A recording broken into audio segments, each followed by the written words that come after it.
Hello friends, मैं शिव शंकर सिंह आपका स्वागत करता हूं आपके अपने यूट्यूब चैनल गोल्ड मेंटर पे। तो दोस्तों, हम साइंस के सीरीज में 6 क्लास के एनसीईआरटी का बुक पढ़ रहे हैं और यह है उसका आखिरी चैप्टर यानी कि 16th चैप्टर। तो इस चैप्टर में हम देखेंगे कि कचरा संग्रहण एवं निपटान यानी कि garbage in and garbage out.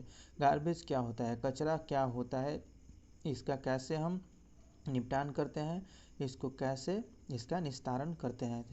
शुरू करते हैं इस अध्याय को, इस चैप्टर को। चलिए देखते हैं। तो हम अपने घरों, विद्यालयों, दुकानों एवं कार्यालयों से प्रतिदिन अत्यधिक मात्रा में कूड़ा कचरा बाहर फेंकते हैं। ठीक है, हम अपने घर से फेंकते हैं, विद्यालयों से फेंका जाता है।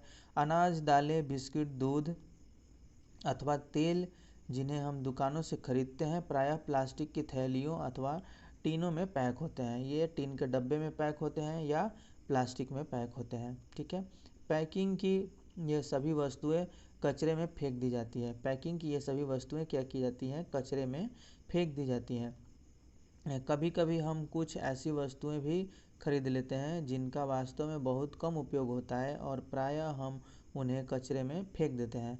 ठीक है, तो कचरा सबसे कम हो हमारे घर में, हमारे घरों में, हमारे ऑफिस में, हमारे विद्यालयों में कचरा कम कब होगा, जब हम ये देखेंगे कि हमें कौन सी वस्तु खरीदनी है और उसका प्रकार क्या होगा और वो हमारे लिए लाभदायक है या हानिकारक है। हम अपने दैनिक क्रियाकलापों में अत्यधिक कचरा उत्पन्न करते हैं। जो भी हम दिन में अपने जनजीवन में, अपने घरों में जो भी वस्तुएं यूज करते हैं उसमें हम बहुत ज़्यादा कचरा फैलाते हैं और कचरा उत्पन्न करते हैं। ठीक है, एक कदम स्वच्छता की ओर सबसे पहले हम ये देख लेते हैं कि क्या है एक कदम स्वच्छता की ओर, किस तरीके से ये इसको इंडोर्स किया गया है, किस तरीके से इसको प्रमोट किया जा रहा है। तो एक कदम स्वच्छता की ओर का हम अध्ययन करते हैं। भारत के प्रधानमंत्री ने 2 अक्टूबर 2014 को स्वच्छ भारत अभियान का शुभारंभ किया। इस अभियान का लक्ष्य 2 अक्टूबर 2019 तक खुले में शौच से मुक्त भारत निर्माण करना है, जिसका कि लक्ष्य इसने हासिल कर लिया है। ठीक है, तो ये प्रधानमंत्री नरेंद्र मोदी की महत्वाकांक्षी योजना थी, जिसको समय के ख़त्म होने से पहले ही इसको पूरा कर लिया गया है, यानी कि खुले में शौच से मुक्त अब भारत हो चुका है। ठीक है, तो देखते हैं कचरे का निपटान किसको कहते हैं। कचरा वो है जो हमें नहीं चाहिए, यानी कि प्लास्टिक या और भी जो कचरा है जो हम दैनिक जीवन में उनको उत्पन्न करते हैं, जो हमें नहीं चाहिए या वो अवांछित होती हैं, अनुपयोगी होती हैं, उनको हम कचरा बोलते हैं। कचरे का निपटान कैसे करते हैं। ठीक है, सफाई कर्मचारी कूड़ा एकत्र करके ट्रकों द्वारा निचले खुले क्षेत्रों में जहां गहरे गड्ढे यानी गर्त होते हैं ले जाते हैं। इन खुले क्षेत्रों को भराव कहा जाता है। जहाँ पे कचरा फेंका जाता है पूरे शहर का, यानी कि एक पर्टिकुलर क्षेत्र का कचरा जहाँ पे फेंका जाता है उसको क्या कहते हैं, भराव क्षेत्र कहते हैं। वहाँ इनका निपटान होता है। ठीक है, इस तरीके से भराव क्षेत्र होते हैं। इनको पहले थोड़ा खोद दिया जाता है, फिर यहाँ कचरा डाल करके उसके ऊपर मिट्टी डाल दी जाती है ताकि वो फिर से उसमें गल जाए और मिट्टी बन जाए। लेकिन सारा नहीं गलता है, कचरा जो होता है सब नहीं गलता है। प्लास्टिक वगैरह जो है वो बचे रह जाते हैं। ठीक है, प्लास्टिक बचे रह जाएंगे। आपके घर से जो भी ये टीन धातु के बने होते हैं, ये तो खैर इनका कुछ दिनों के बाद ये गल भी जाते हैं, लेकिन प्लास्टिक हज़ारों हज़ारों साल तक नहीं गलने वाली वस्तु है। ठीक है, अब हम देखते हैं कि कुछ पदार्थ विगलित और खाद में परिवर्तित होने की प्रक्रिया को कंपोस्टिंग कहते हैं। कुछ पदार्थों के विगलित और खाद में परिवर्तित होने की प्रक्रिया को क्या कहते हैं, कंपोस्टिंग कहते हैं। कुछ जो पदार्थ होते हैं विघटित हो जाते हैं और वो गल जाते हैं। इस पदार्थ को खाद में परिवर्तन होने की प्रक्रिया को क्या कहेंगे, कंपोस्टिंग कहते हैं। यानी कि हम इनको अपने फसल के पोषण के रूप में यूज में ला सकते हैं। कुछ शहरों तथा नगरों में नगरपालिकाएं 2 प्रकार के कचरे को एकत्र करती हैं। ठीक है, 2 पृथक कूड़ेदान प्रदान करती हैं। ये इनको पृथक पृथक एकत्र करती हैं और इसके लिए ये 2 कूड़ेदान प्रदान करती हैं आपको। प्रायः एक का रंग नीला तथा दूसरे का रंग हरा होता है। नीले कूड़ेदान में पुनः उपयोग की जा सकने वाले पदार्थ डाले जाते हैं, जैसे क्या होते हैं, प्लास्टिक। ठीक है, प्रायः एक का रंग नीला तथा दूसरे का रंग हरा होता है। नीले कूड़ेदान में पुनः उपयोग किए जा सकने वाले पदार्थ डाले जाते हैं, जैसे प्लास्टिक, धातुएं तथा कांच, जिनको मतलब फिर से वो गला करके और उस वस्तु के रूप में लाया जा सकता है, उनको पुनः यूज किया जा सकता है। तो उसमें किस में डाली जाती है, नीले कूड़ेदान में। नीले कूड़ेदान में इनको डाला जाता है। क्या आपने सड़कों के किनारे सूखी पत्तियों के कचरे के ढेर देखे हैं? क्या आपने सड़कों के किनारे सूखी पत्तियों के कचरे के ढेर देखे हैं? बहुधा इन्हें जला देते हैं। ये क्या होते हैं, इनको जला दिया जाता है। प्रायः किसान भी कटाई के पश्चात खेतों में सूखी पत्तियां, फसली पादपों के अपशिष्ट तथा भूसे जैसे अपशिष्टों को जलाते हैं। क्या करते हैं, इनको जला देते हैं। इन्हें जलाने पर स्वास्थ्य के लिए हानिकारक गैसें यानी कि कार्बन डाइऑक्साइड वगैरह इनसे रिलीज होती हैं, उत्पन्न होती हैं। हमें इस पद्धति को समाप्त करने का प्रयास करना चाहिए। इन अपशिष्टों को उपयोगी कंपोस्ट में परिवर्तित किया जा सकता है। इनको आप जो भी पादप के अपशिष्ट हैं या जो जंतु अपशिष्ट हैं, इनको क्या करना चाहिए, उपयोगी कंपोस्ट में परिवर्तन इनका करना चाहिए। इनको परिवर्तित करके खाद के रूप में बना देना चाहिए। इस प्रकार से हम जो जलाते हैं, ये कचरे का निपटान जो है सही ढंग नहीं माना जाता है, क्योंकि इससे वायु प्रदूषण बढ़ती है, वायु प्रदूषित हो जाती है, जो हमें सांस लेने में दिक्कत होती है और सांस से संबंधित अनेक हानिकारक बीमारी हमें हो सकती है। ठीक है, तो अब वर्मी कंपोस्ट क्या है, हम वर्मी कंपोस्ट किसको कहते हैं, ये कैसे तैयार किए जाते हैं, इस विधि को देखते हैं। हम पौधे को कंपोस्ट देकर उनके मित्र बन सकते हैं। ठीक है, पौधे को क्या कर सकते हैं, जैसे हमें खाना चाहिए वैसे पौधों को भी खाना चाहिए। तो उनका खाना क्या होता है, कंपोस्ट होता है, यानी खाद होता है, और पानी उनको भी चाहिए होता है, जो उनकी वृद्धि में सहायक करता है। तो हम पौधे को कंपोस्ट दे करके उनके मित्र बन सकते हैं। कंपोस्ट बनाकर हम स्वयं अपने भी बहुत अच्छे मित्र बन जाएंगे। जब हम कंपोस्ट बनाते हैं तो हम स्वयं भी अपने बहुत अच्छे मित्र बन जाते हैं, क्योंकि जो कचरा हम जलाते हैं और उससे वायु प्रदूषण होता है, वायु प्रदूषण बन के हमारे सांस के रूप में हम उसको ऑक्सीजन के रूप में उस वायु को लेते हैं, जो कि हानिकारक होता है। तो हम अपना भी मित्र कंपोस्ट बना करके उनको गला करके खाद के रूप में बदल के उनको क्या बन सकते हैं, खुद के भी मित्र बन सकते हैं। मित्रों के विषय में बात करते समय क्या आप जानते हैं, मित्र के विषय में आप जब बात कर रहे हैं तो क्या आप जानते हैं कि केंचुए किसानों के मित्र होते हैं, यानी कि जो केंचुआ होता है वो किसान का मित्र होता है। आइए यह पता लगाएं कि केंचुए की एक प्रजाति लाल होती है और क्या होती है, केंचुआ कंपोस्टिंग में कैसे उपयोगी होता है।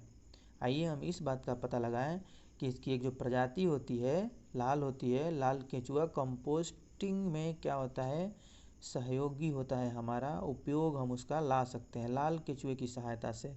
ठीक है, लाल केंचुए की सहायता से कंपोस्ट बनाने की इस विधि को वर्मी कंपोस्टिंग यानी कृमि कंपोस्टिंग इसको कहते हैं। वर्मी कंपोस्टिंग द्वारा हम अपने विद्यालय में भी खाद बना सकते हैं, जिसका हमको प्रयास करना चाहिए, खाद बनाने का प्रयास करना चाहिए अपने विद्यालयों में।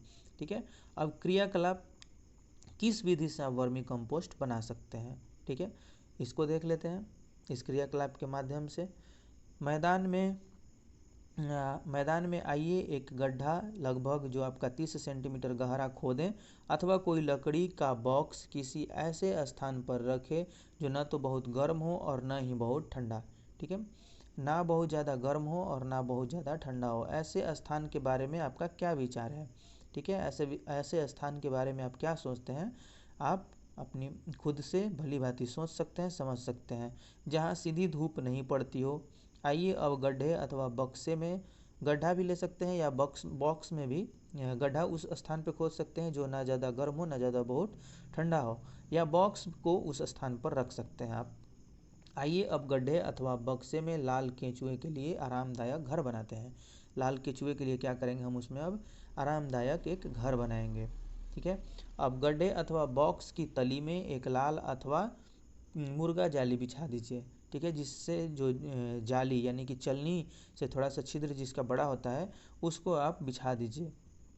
आप विकल्प के रूप में तली में रेत की 1 अथवा 2 सेंटीमीटर मोटी परत भी बिछा सकते हैं, रेत भी इसमें ले सकते हैं।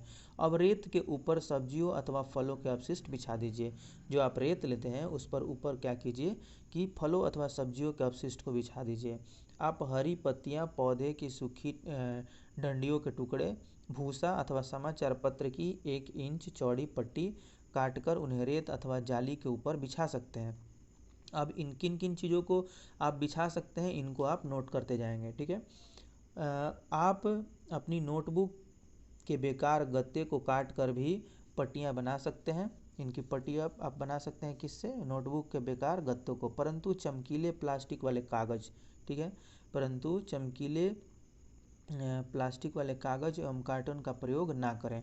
जो जिसमें प्लास्टिक हो उसका प्रयोग आप इसमें ना करें। रेत अथवा तार की जाली पर सूखी गोबर भी बिछाया जा सकता है। रेत अथवा तार की जाली पर आप क्या करते हैं, सूखी गोबर भी बिछा सकते हैं। कुछ जल छिड़क कर इस परत को नम बनाइए। ध्यान रहे कि जल इतना अधिक न हो कि बहने लगे, मतलब भुरभुरा रहे, उसमें नमी रहे, इतना ज़्यादा ना हो जाए कि वो बहने लगे। अपशिष्ट की परत को दबाइए नहीं, इसे पोला ही रहने दीजिए, यानी इसको मुलायम ही रहने दीजिए, ताकि इस परत में पर्याप्त मात्रा में वायु एवं नमी बनी रहे, इसके अंदर वायु भी बनी रहे और नमी भी बनी रहे। तो अब इस प्रकार से क्या होगा, केंचुए के लिए एक आरामदायक जगह बन जाएगा। अब यही आपका लाल केंचुआ है और इस तरह से यह क्या करता है, वर्मी कंपोस्ट बनाने में हमारा मदद करता है लाल केंचुआ। ठीक है। अब आपका गड्ढा लाल केंचुए के स्वागत के लिए तैयार है। आपने जो अब गड्ढा तैयार किया है या जो कार्टून तैयार किया है वो क्या है, लाल केंचुए के लिए, लाल केंचुए के स्वागत के लिए तैयार है। कुछ लाल केंचुए खरीद कर इन्हें अपने गड्ढे में रखिए, कुछ को खरीद करके अपने गड्ढे में रख दीजिए। अब इन्हें जूट की बोरी, पुरानी चादर अथवा घास से क्या कीजिए, हल्के से ढक दीजिए। ज़्यादा दबा के नहीं, उनको हल्के से ढक दीजिए। आपके लाल केंचुए को भोजन चाहिए भाई, जो भी रहता है जीव या इंसान या पादप, उसको क्या चाहिए, भोजन चाहिए होता है। तो इनके लिए अब क्या करना है, आप इन्हें फल तथा सब्जियों के अवशिष्ट, कॉफ़ी तथा चाय छानने के बाद बची हुई पत्तियां तथा खेत या बगीचे के खरपतवार दे सकते हैं। इस गड्ढे में इस भोजन को लगभग 2-3 सेंटीमीटर गहराई में दबाकर रखना अच्छा हो सकता है। इनको क्या करिए आप 2-3 सेंटीमीटर गहराई में दबाकर रख दीजिए, जो कि इसके लिए अच्छा होगा। नमक, अचार, तेल, सिरका, इनका आप बिल्कुल भी क्या करें, प्रयोग करने से बचें। ठीक है, इनको आप ना दें। अपशिष्ट पदार्थ भोजन के रूप में लाल केंचुआ को न दें। जो सिरका, मांस एवं दूध से निर्मित जो अपशिष्ट होते हैं उनको आप इसको भोजन के रूप में ना दें। इन वस्तुओं को गड्ढे में डालने से उसमें रोग कारक जीव उत्पन्न होने लगते हैं।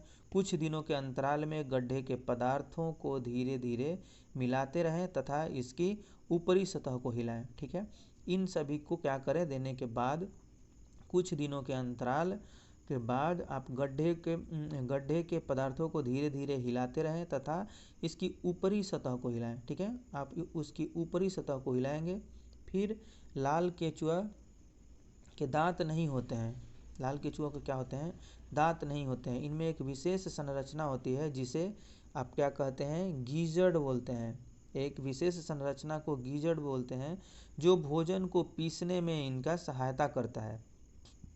दांत ना होने के बावजूद भी यह गीजड़ के माध्यम से भोजन को पीसने में उपयोग करते हैं, यानी कि गीजड़ जो होता है भोजन पीसने में सहायक होता है, सहायता करता है। यदि आप अंडे के छिलके अथवा समुद्री शंख या सीप का चूरा आहार के साथ मिला देंगे तो यह आहार कृमि के गीजड़ में पहुंचता है और भोजन को पीसने में उनकी सहायता करता है। यानी कि रूखड़े हो जाने के बाद गीजड़ जो है वो अच्छे से काम करता है, वहाँ तक पहुँचते हैं ये, और पीसने में क्या करता है, सहायता करता है। कोई लाल कृमि एक दिन में अपने शरीर के भार के बराबर आहार खा जाता है। एक दिन में जितना वो भारी होता है उतना क्या करता है, आहार खा जाता है। लाल केंचुए बहुत गर्म अथवा ठंडे वातावरण में जीवित नहीं रह सकते हैं। इसलिए आपको पहले ही बता दिया गया है कि बहुत ज़्यादा गर्म और बहुत ज़्यादा ठंडे जगह का आप चुनाव ना करें, ठीक है। अब इस तरह से आप धीरे धीरे इनको ऊपर से हिलाते रहेंगे और कंपोस्ट जो है आपका नीचे बनकर तैयार हो जाएगा, गिर जाएगा, जिसको आप इस्तेमाल में ला सकते हैं पौधों में डालने के लिए या और भी खेती बाड़ी के लिए। अपने जो सब्जी वगैरह घर में उगाते हैं उतना तो ये तैयार हो जाएगा, ठीक है। अब सोचिए और फिर फेंकिए, ठीक है। सोचने के बाद फेंकिए कौन सी वस्तु फेंकने के लायक है और कौन सी वस्तु फेंकने के लायक नहीं है। अब आप यह विचार कर सकते हैं कि कौन सी वस्तु फेंकने के लायक है और कौन सी वस्तु फेंकने के लायक नहीं है। तो आपको क्या करना है, सोच कर ही फेंकना है, ठीक है। अब क्या फेंकना है क्या ना फेंकना है इसका आप अनुमान लगा सकते हैं। घर में कचरा एकत्र होता है जिसको आप बिना सोचे समझे फेंक देते हैं कि क्या आपको फेंकना है क्या नहीं फेंकना है। आप सोच सकते हैं कि किससे आप वर्मी कंपोस्ट बना सकते हैं और कौन कौन से वस्तुओं को आप रिसाइकल कर सकते हैं। इस प्रकार से आप ध्यान रख करके किसी भी वस्तु को बाहर अपने घर से फेंकेंगे, ठीक है। अब कागज़ का पुनः चक्रण कैसे होता है, तो आप इसको समझ लें। कागज़ का पुनः चक्रण कैसे होता है, इसके लिए आपको पुराने समाचार पत्र, पुराने लिफाफे, मैगजीन, पुरानी नोटबुक, पत्र एवं अन्य बेकार कागज़ों की आवश्यकता होगी, ठीक है।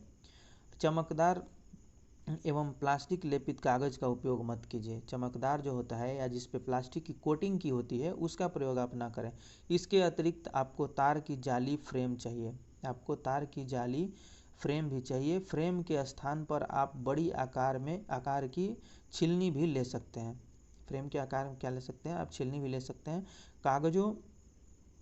कागज़ों को छोटे छोटे टुकड़ों में फाड़िए, इन्हें एक बाल्टी अथवा टब में रख कर जल डालिए। इनमें क्या करना है, आपको बाल्टी अथवा टब में रख करके जल डालना है। कागज़ के टुकड़ों को जल में 1 दिन के लिए डूबा रहने दीजिए।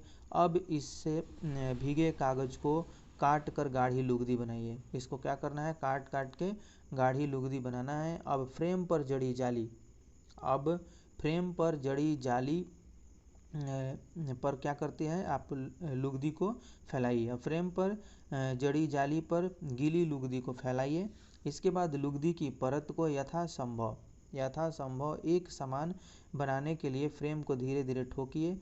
जल के बाहर निकल जाने तक प्रतीक्षा कीजिए। यदि आवश्यक हो तो फ्रेम पर पुराना कपड़ा अथवा समाचार पत्र फैला दीजिए और इससे लुगदी जो है क्या होगा, अधिक जल को सोख सकता है, इससे अधिक जल सोख लेगा।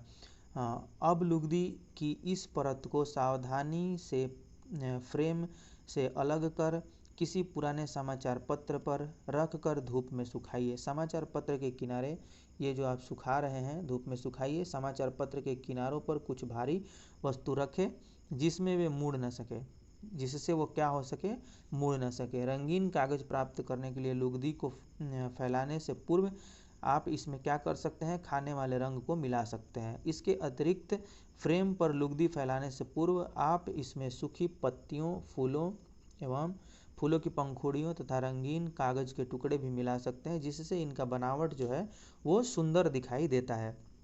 अब प्लास्टिक आपके लिए वरदान है अथवा अभिशाप। प्लास्टिक क्या है, प्लास्टिक को आप क्या मानते हैं? आपके लिए यह वरदान है कि अभिशाप है।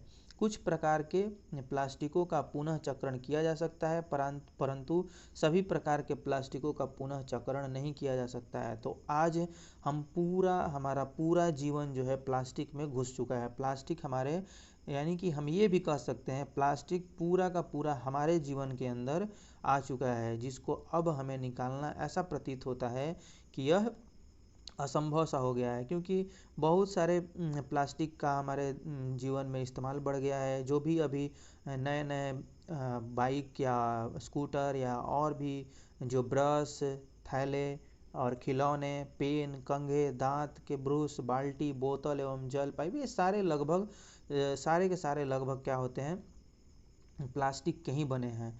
तो और प्लास्टिक हानिकारक इसलिए है, कुछ मायने में ये लाभदायक है, ठीक है, लेकिन ज़्यादा ये हानिकारक है, क्योंकि इसका पुनः चक्रण जिनका हो पाता है वो तो ठीक है, लेकिन जिनका पुनः चक्रण नहीं हो पाता है वो क्या होते हैं, बहुत ज़्यादा हानिकारक होते हैं, हमारे लिए बहुत ज़्यादा हानिकारक हैं।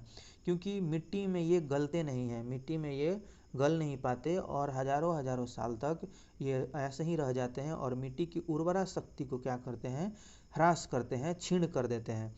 तो यह लगभग हमारे जीवन में अभिशाप ही इसको मान के चलें, ये वरदान बहुत कम ही है।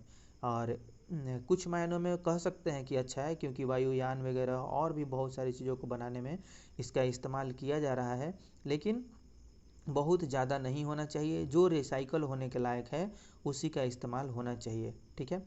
अब देखते हैं प्लास्टिक अति उपयोग को निम्नतम करने के लिए हम क्या कर सकते हैं। प्लास्टिक के अति उपयोग को हम न्यूनतम बनाने के लिए, न्यूनतम करने के लिए क्या कर सकते हैं तथा इसके कचरे के निपटान के लिए हमें क्या करना चाहिए। तो इसका पहला पॉइंट देखते हैं, ठीक है। पहले पॉइंट में हम देखते हैं कि हम प्लास्टिक की थैलियों का कम से कम उपयोग करें, जहां भी संभव हो बिना किन्हीं दुष्प्रभावों के हम इन थैलियों का पुनः उपयोग ना करें, ठीक है। जहां भी संभव हो बिना किन्हीं दुष्प्रभावों के हम इन थैलियों का पुनः उपयोग करें, माफ़ कीजिएगा, पुनः उपयोग करें। जहाँ भी संभव हो बिना किन्हीं दुष्प्रभाव के हम इन थैलियों को पुनः उपयोग करें।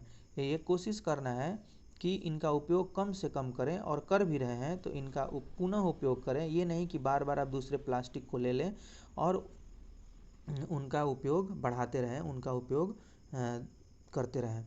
अब दुकानदारों से कागज़ के थैले का उपयोग करने का आग्रह करें। खरीदारी के लिए बाहर जाते समय घर के बने कपड़े या जूट के थैले लेकर जाएं।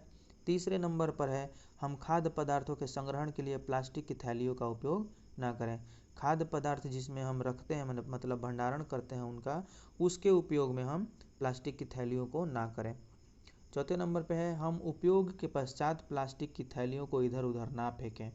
और पांचवा है, हम प्लास्टिक की थैलियों और अन्य प्लास्टिक की वस्तुओं को कभी भी न जलाएं, ठीक है, इनको जलाना भी नहीं चाहिए।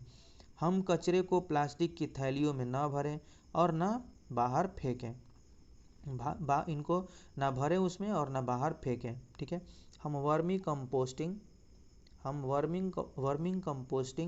का क्या करें, वर्मी कंपोस्टिंग का उपयोग कर रसोई के अपशिष्ट का विवेकपूर्ण निपटान करें। जो रसोई में आपका अपशिष्ट होता है, यानी कि सब्जियों के छिलके और भी जो भोज्य पदार्थ होते हैं जिनको आप ऐसे ही फेंक देते हैं बाहर, उनका क्या करें, आप वर्मी कंपोस्टिंग बनाने में इस्तेमाल करें, विवेकपूर्ण इस अपशिष्ट पदार्थ का उपयोग करें, ठीक है।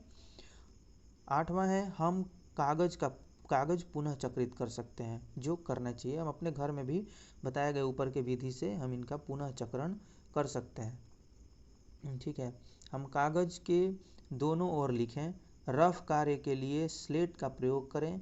अभ्यास पुस्तिका में बिना लिखे छूटे कागज को रफ कार्य के लिए उपयोग करें। यानी कि कागज का जो हम उपयोग कर रहे हैं बहुत आयत मात्रा में करें, यानी कि ऐसा नहीं कि इधर उधर से छोड़ दें उसको और फिर से फेंक दें ऐसे ही, ठीक है। हम अपने परिवार, मित्रों एवं अन्य व्यक्तियों को विभिन्न प्रकार के अपशिष्टों के निपटान के लिए उचित आचरणों का पालन करने के लिए प्रेरित करें। प्लास्टिक की ज़रूरत से ज़्यादा उपयोग को कम करने के तरीके के बारे में सोचिए तथा चर्चा कीजिए, ठीक है। हमें क्या करना चाहिए, उनको प्रेरित करना चाहिए और प्लास्टिक का जितना कम हो सके उपयोग करने से, प्लास्टिक की ज़रूरत से ज़्यादा उपयोग करने से हमें रोकना चाहिए और उसको कम करने के तरीके के बारे में सोचना चाहिए। हमारे जानने और सोचने योग्य सबसे महत्वपूर्ण बात यह है कि हम जितना अधिक कचरा पैदा करेंगे उससे छुटकारा पाने में हमें उतना ही अधिक कठिनाई होगी, ठीक है। और इस चैप्टर में हम पढ़ लिए सारा कुछ, जाने प्लास्टिक का और कचरा का निपटान कैसे होता है। और आइए इसके सारांश को देखते हैं, उसके बाद हम इस चैप्टर को ख़त्म करेंगे, ठीक है। सारांश देखते हैं। भराव क्षेत्र वह स्थान है जहाँ शहर अथवा नगर के कचरे को एकत्र करके पाटा जाता है, ठीक है। कालांतर में इस क्षेत्र में पार्क बना दिए जाते हैं। रसोई घर के अपशिष्ट सहित पौधों एवं जंतु अपशिष्टों को खाद में परिवर्तित करना कंपोस्टिंग कहलाता है। खाद में परिवर्तित करना क्या कहलाता है? कंपोस्टिंग कहलाता है। रसोई घर के कचरे को कृमि अथवा लाल केंचुओं द्वारा से कंपोस्ट में परिवर्तित करना वर्मी कंपोस्टिंग कहलाता है। रसोई घर के कचरों को कृमि अथवा लाल केंचुओं द्वारा कंपोस्ट में परिवर्तित करना वर्मी कंपोस्टिंग कहलाता है। कागज का पुनः चक्रण संभव है तथा पुनः चक्रण द्वारा बने कागज से उपयोगी चीज़ें बनाई जा सकती हैं। आप कागज से जो भी कागज का पुनः चक्रण कर रहे हैं उससे आप उपयोगी चीज़ों को बना सकते हैं। कंपोस्टिंग द्वारा प्लास्टिक को कम हानिकारक पदार्थ में परिवर्तित करना संभव नहीं है। कंपोस्टिंग द्वारा प्लास्टिक को कम हानिकारक पदार्थों में परिवर्तित नहीं किया जा सकता, यानी कि यह संभव नहीं है। हमें कम से कम अपशिष्ट उत्पन्न करने की आवश्यकता है। हमें अपने चारों ओर कचरे की बढ़ती मात्रा से निपटने के उपाय खोजने चाहिए। जो कचरा है उससे निपटने के उपाय खोजने चाहिए। तो ये था पूरे तरीके से कचरा का निपटान। ठीक है, हमारे चारों ओर जो भी कचरा फैले रहते हैं, कचरा संग्रहण एवं उनका निपटान। तो इस वीडियो में हमने ये सारा कुछ देखा। आप मेरे साथ इस वीडियो में अंत तक बने रहे। आपका बहुत बहुत धन्यवाद।